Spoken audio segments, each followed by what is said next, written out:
A veces pensamos que la disciplina es levantarte todos los días a las 5 de la mañana o las 4 de la mañana y esta se puede definir como una disciplina también, pero algo más fácil es esto. La disciplina también se define como no comerte esas donas o ese dulce o esa patata o eso que a ti te gusta mucho y que sabes que no está bien, que lo tienes que hacer, es no comerte esas 4 donas cuando nadie te ve. Esa es disciplina, aunque no tengas ganas de hacer ejercicio, es hacer el ejercicio, aunque no tengas ganas.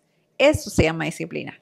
Recuerda que la disciplina no es al instante, no es algo microondas, sino que es paso a paso y vas haciendo que tu disciplina se implemente en tu vida y ya será natural para ti.